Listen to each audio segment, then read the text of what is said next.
here at the Pig and Whistle Inn in Stormwind. I go through a variety of subjects with regards to World of Warcraft, so grab a bottle or a pint, sit back and enjoy. Today's subject, we're going to be looking at quests in WoW, types of quests, rewards, whatever it is. But obviously we're going to be looking at the weekly things, and we're going to be bringing in something new this week, and it's called Questions in the Inn. So these are questions that have been sent in by anyone who listens to the podcast, and it can range from something very simple as to, like, from a new player's perspective, all the way up to, you know, the elite of the elite and my opinions on what they should do in terms of talents or whatever. But we'll start off with the weekly, which is the world bosses for this week are Mortanis and Morgeth. And the brawl for this week is Temple of Hot Mogu. So the PvP brawl is basically everything sped up. You have more haste, you have quicker respawn timers and stuff like that. And this week is Legion Time Walking. This is the very first week Legion Time Walking is ever in the game. It brings back Mage Tower, it brings back Mythic Plus dungeons. There's, as of this podcast episode going out, on the day of this podcast episode going live, there is a WoW Mythic Dungeon stream happening, where people race through Mythic Plus as quick as they can and see how high they can push the keys, and this includes the Legion Time Walking keys now, so that'll be really fun. If you haven't experienced Legion Mythics, definitely give it a watch. It is great fun. I will definitely say that. But Legion Time Walking also introduces the Mage Tower. Now, the Mage Tower is it's an interesting one. So it's basically split into, I think, 3 or 4 different scenarios, and these scenarios incorporate all of the class and specializations. So for the tanks, they have their own scenario. They have High Lord Cruel, and this is for protection paladins, protection warriors, blood death knights, vengeance demon hunters, stuff like that, guardian druids. And there's multiple DPS ones, and then there's obviously healer Mage Tower scenarios. This is a solo thing. This is a solo challenge, and it is a really intense and it is a really tough challenge for your character. It is as hard as it can possibly get for solo content, and that is something to say. Now, the Mage Tower, it was one of the most fun and enjoyable experiences I've had in Legion, and to see it come back in Legion Time Walking for a couple of weeks is amazing. And I've during the start of the Legion Time Walking, I have spent all of my time at the Mage Tower doing these solo scenarios, and I've not had fun on WoW like that since the Mage Tower was released in Legion. Now, the scaling might be a bit off in the Mage Tower, I will say that. The tank one, especially Guardian Druid, I spent about upwards of 8+ hours and about 120k gold on consumables to do this challenge, because it was so highly tuned that everything needed to be perfect. Everything needed to be perfect and played flawlessly. It's that overtuned.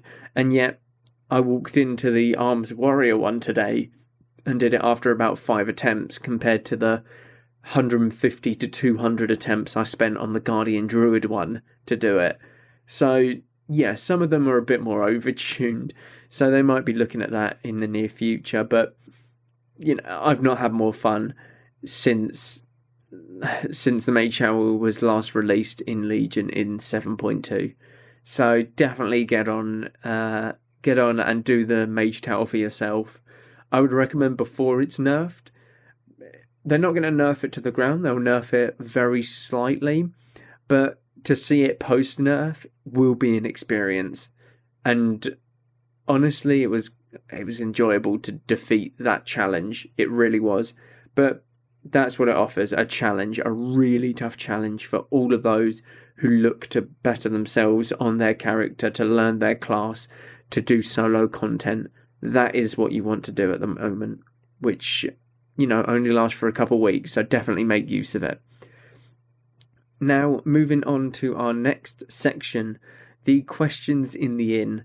This section will have 2 to 3 sort of questions weekly, and that'll just be anything ranging from the simplest things to more advanced things.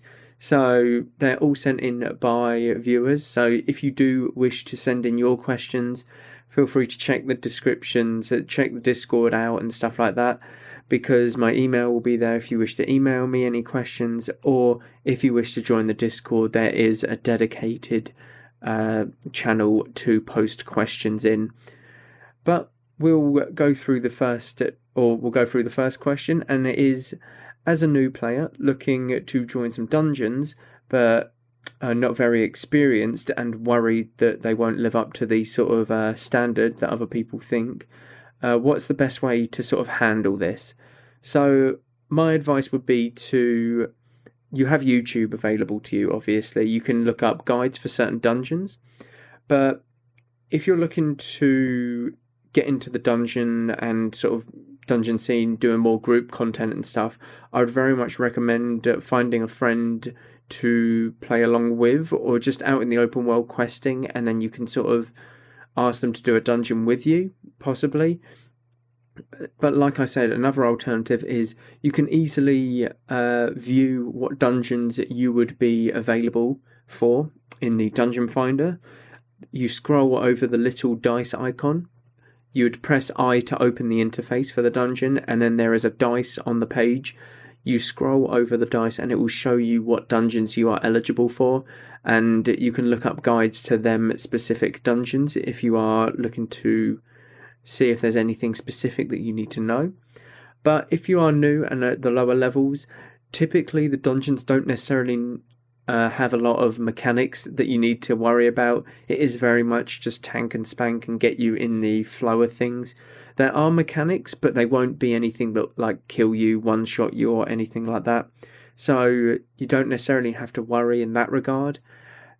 The only thing that I can really suggest is you just got to go with it, and there's nothing that you can do. You just try your best, and you do learn from it. You learn from your experiences. If you die, it's fine. People will res you. You can release spirit and run, or you don't even need to run. You just get instantly resed at the beginning of the dungeon. So any mistake that you make, you can just learn from it. That's the thing. And people don't necessarily pay much attention to the lower level dungeons, I will say. It's very much everyone keeps to their own, so the chance of you encountering someone that is unpleasant in these sort of dungeons is very rare. But again, I would very much suggest finding someone in the open world, or if you've got a friend that plays WoW, and doing some quests and then asking them if they'd be up for a dungeon or something, so that you don't necessarily have an entire group of randomers that you don't know, and you've got someone to sort of latch on to, as it were. And the second question sent in was, what would I feel is the best alt character to level and play, and why? So it depends on the circumstance. If you're looking to do some PvP and you're sort of a healer or a DPS, I was going to say, or a tank. I mean, you can be a tank, but they're kind of healers and supports. If you're a healer, I would very much recommend going a DPS. And if you're a DPS, I would very much recommend going healer. Because this is for PvP, by the way. Very much you get to understand how the other side lives in a PvP setting. And I would very much recommend, if you are going to go DPS, you would go warrior at the moment. Mainly because I have recently picked up warrior, and it's very fun. I'm not going to lie, in a PvP setting, it is very, very fun. For PvP sort of alt characters, for healers, I would very much recommend Druid or Mistweaver if you're looking for a more mobile class. Or if you're looking for something that's more, just you press a big cooldown and it does the work for you, then I would very much recommend Shaman or Paladin. But I would very much recommend Druid. Druid is very good all around, and it's just fun. I like the idea of the forms and stuff to play around with. But as sort of a PvE, if you were to feel like, I would probably stick with the same method. So if you're a healer, I would recommend getting a DPS ult, and if you're a DPS, I'd recommend getting a healer ult. And in sort of a PvP or PvE scenario, I should say, I would probably go with probably priest. Actually, no, PvE, I would go with monk healer, mainly because I like just how they are presented in the game. I like the mobility they have. I love the casting. I love the animations. I love how fluent it is. And yeah, I would really recommend Mistweaver if you're looking for a healer ult. And for a DPS ult, I would probably recommend it if you're looking for something fast-paced. Probably Hunter is very much a good one because you can rely on your pets. It's very active. You're constantly pressing something, and you're very mobile. It's a lot of fun. Hunter is a lot of fun, and you always obviously have the added bonus of naming your pets and getting to feed them and stuff like that. So there's always that added bonus of you're not alone. You've always got your pet buddy with you, that kind of thing. But that will end the questions in the info today, and we'll get started on the types of quests that are in WoW. There's many. There's solo, there's group quests, dungeon quests, legendary quests, dailies, PvPs. There's loads of different genres. I'm going to be mainly looking towards the solo quests and breaking them down. So the different types of solo quests are obviously very much the norm. So you have the killing quests. Go out, kill 6 boars. These are all over the place in WoW. They're a staple point of World of Warcraft. This is the very first quest that you get, I believe, when you make a character. I do not believe any starting zone gives you another quest. Yep. So this is the very first quest that you'll pick up. Everyone's familiar with these. It's your bread and butter. You've got the gathering quests where you go and kill an NPC to gather something. You just wander out into a zone and kill, or you gather something from the ground, anything like that. The delivery quests where you just simply take a letter from one NPC to another. They're always good fun because, they fill up your bags with useless junk that you don't necessarily need. All good fun. You have the explore quest where you go and explore a cave or a certain part of the zone and stuff like that. And then you have this quest. This quest is the bane of everyone who has played WoW's existence. The escort quest. These aren't a factor in retail as much as they are in Classic and TBC. In Classic, they are horrendous. In TBC, they are horrendous.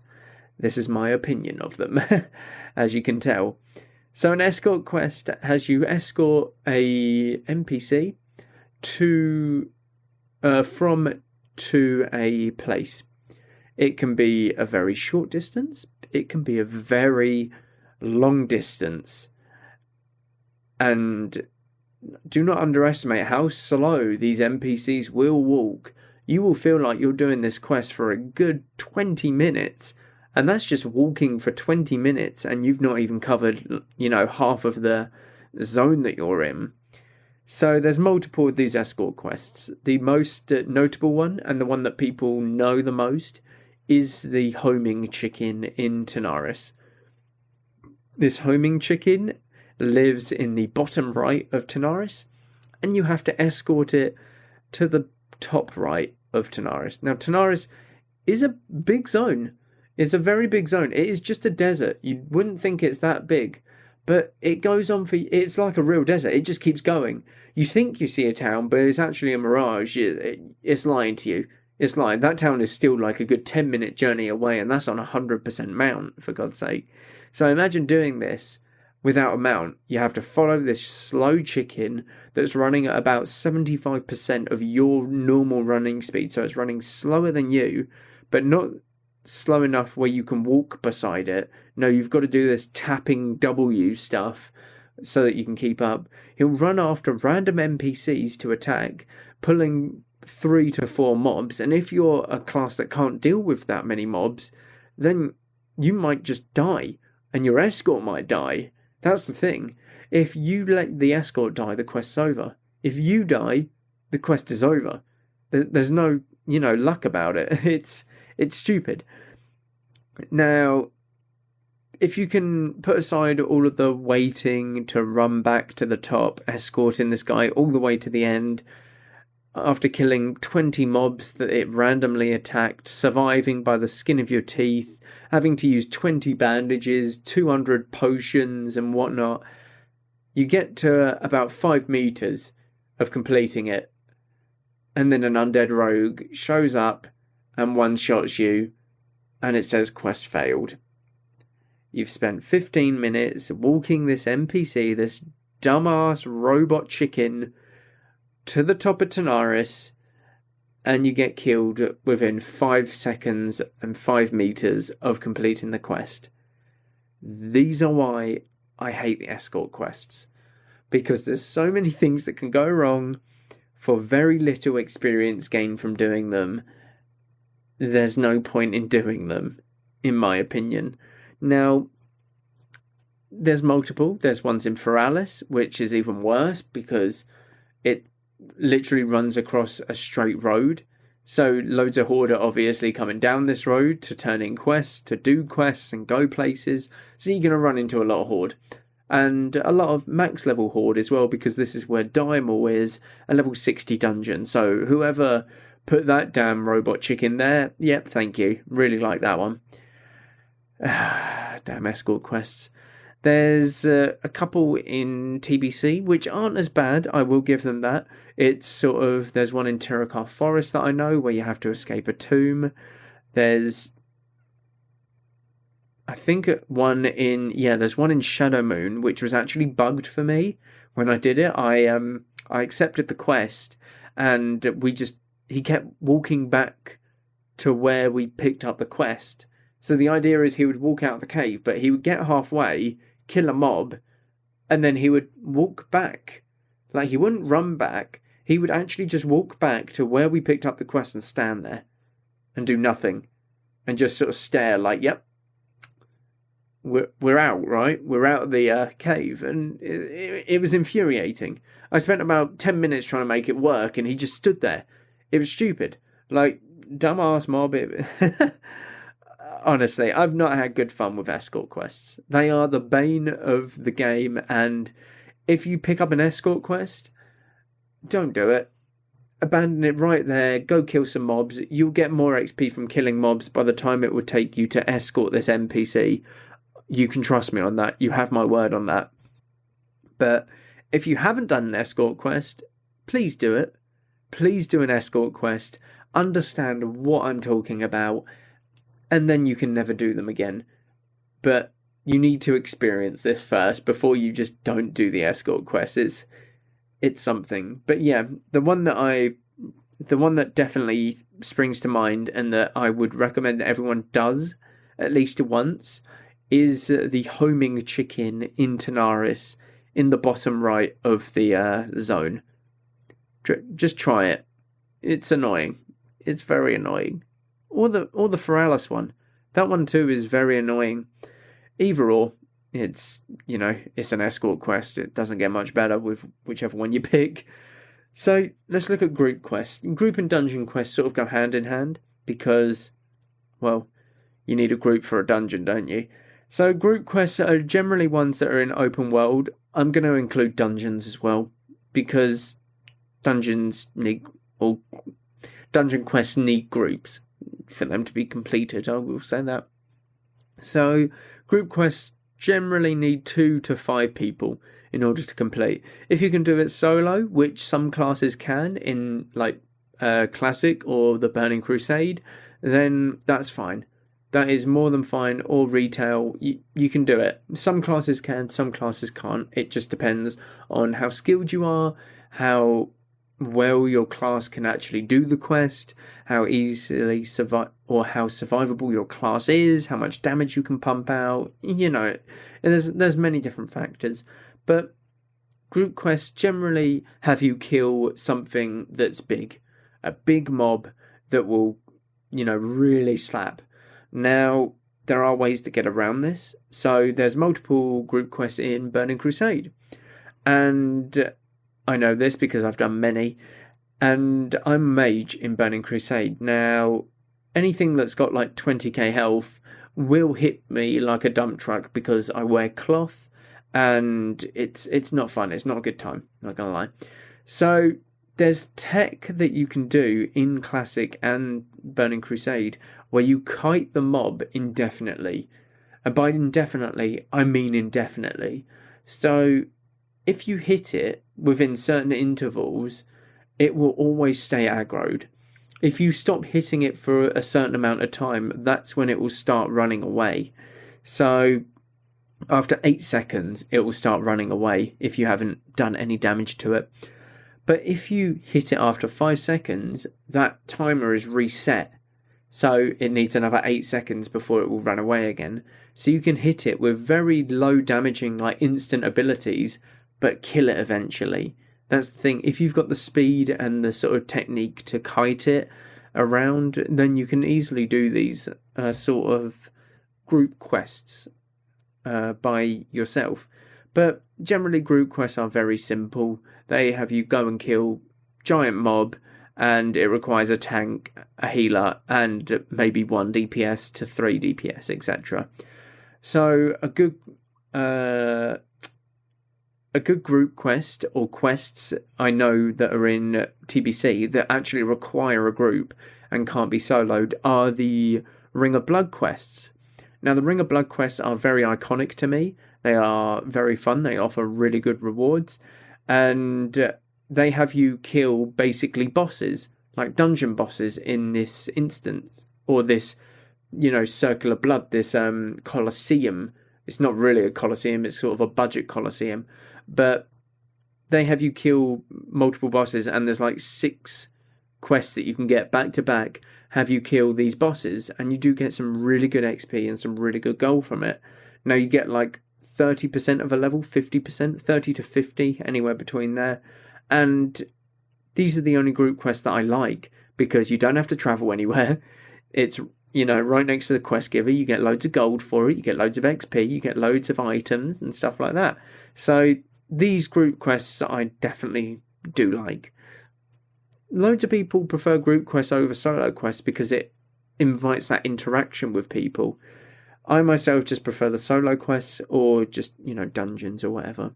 But each to their own. You have legendary quests.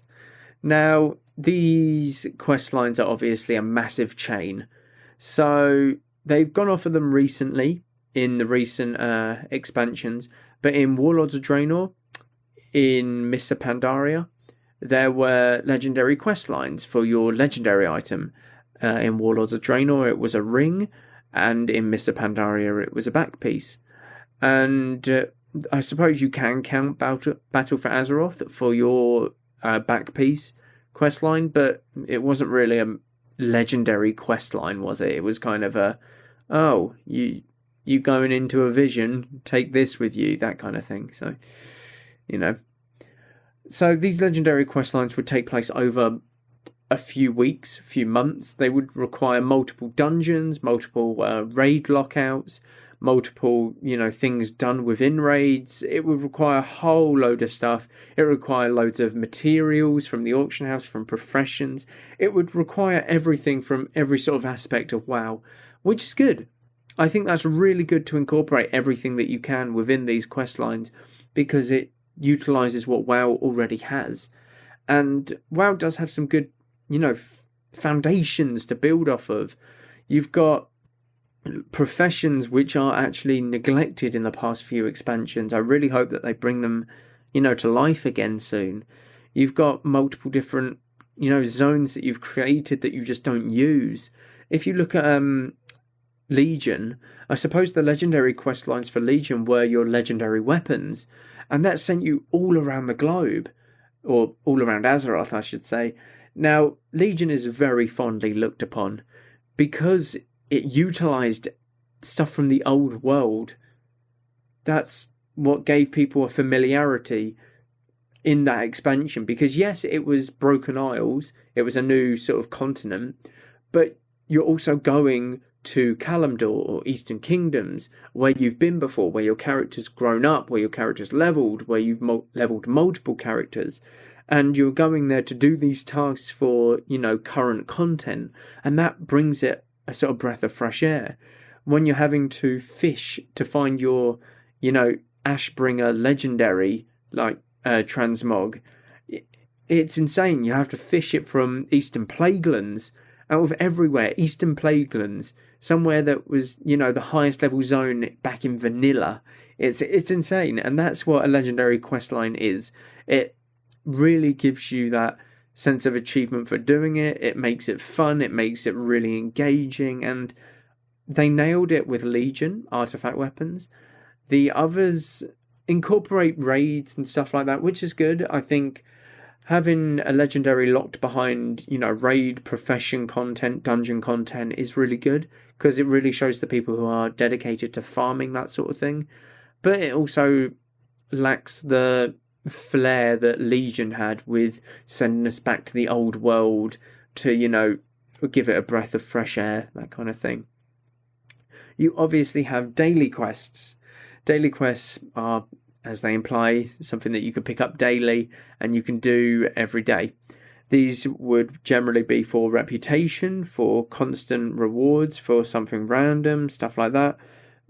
Generally, you do daily for about a week and then you get bored of them and stuff like that.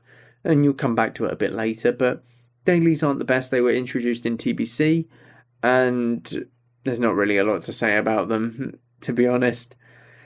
Finally, there's PvP quests. This is where I'll end it on the PvP quests.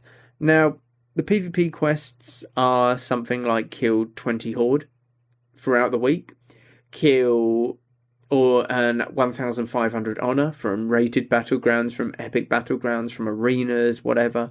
It's something very simple, but it gives you a task as a PvPer.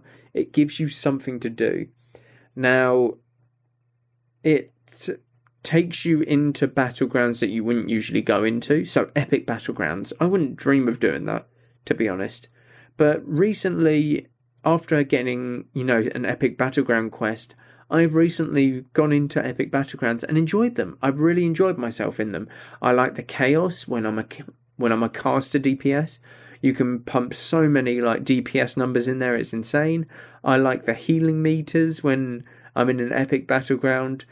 Being a melee isn't great fun, but you have the times where you can leap in as a warrior, blade storm, and still get out. You can pop all your defensives and stuff. So, there is a time where it is quite fun, but you've usually got to wait for every single cooldown to be up as a melee. It's not that enjoyable, not as much so as a caster or a healer, but it's something. These are sort of the main types of quests that you can find in WoW. There's nothing special. It's very much the normal stuff that you would find in any MMO. But escort quests, if you see them, I would recommend turning around and definitely not accepting that quest. That's all I can say. That's all I can say on that matter.